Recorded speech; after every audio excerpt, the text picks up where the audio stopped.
G'day friends, it's Blister Guy. March of the Lich King has been live for around 24 hours, so I thought I'd drop in and talk about what we've been seeing so far. Because I should keep doing more of these videos, shouldn't I? Although obviously not very good at holding the camera. So look, Death Knight doing well initially, obviously. After the Death Knight showdown a couple of weeks ago, you would have thought that Blood would not be doing too well, but it looks like it's being the best deck in Standard right now. Well, the best Death Knight class in Standard. At the showdown, I think people were looking at the idea that there would be a Blood Unholy Frost rock, paper, scissors sort of thing. Oh, watch out for that car.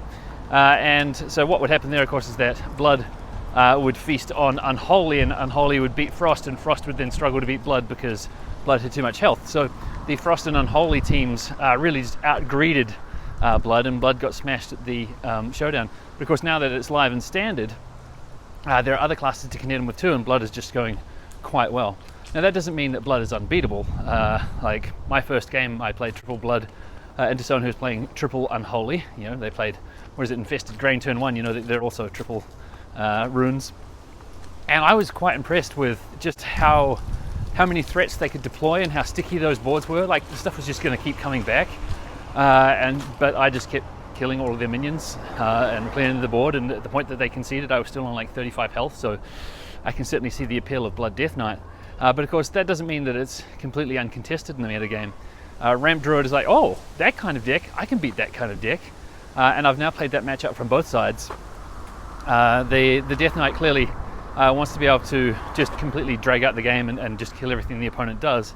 And with things like Soul Stealer, which is like the 8 mana 5/5, like twisting the others, everything, that can make things hard for the Druid. The Druid, might want to set up a Jailer board, but you just can't deal with this, but the Soul Stealer will. On top of that, like Patchwork could probably disrupt things that, like Brown and Denathrius. Like when you're hitting a minion in hand and a minion in the deck, you could quite well hit one of the key pieces there.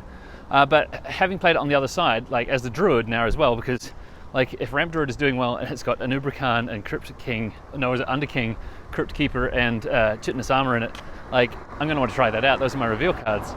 And from the other side of the table, like I have definitely lost to Druid because I didn't have a Soul Stealer on hand. And as a Death Knight, you're often trying to stress their board to make sure that they have to use their Soul Stealers before you can bring down the Jailer or something like that. And of course, they could just get to the point where they have Brand and Denathrius, and a Denathrius for 26 is still going to take out a Death Knight, even if they're on like 50 health, So the matchup can go either way, but it's quite favoured for Druid, and I was having a fair amount of success with Druid playing last night as well. In the last wee while, I've started to notice that there's apparently some kind of Shock Splitter Hunter deck that's coming around, which is kind of interesting. Apparently, it's the 2/2 for 2 that does damage equal to the number of times your hero is attacked.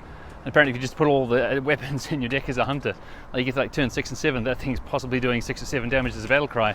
And there are some versions with just like Beast Hunter that have the Shock Splitter, and others that have Youthful Brewmaster just to rebuy it. So it'd be interesting to see how that pans out. Zacho from Vicious Syndicate has already posted this morning.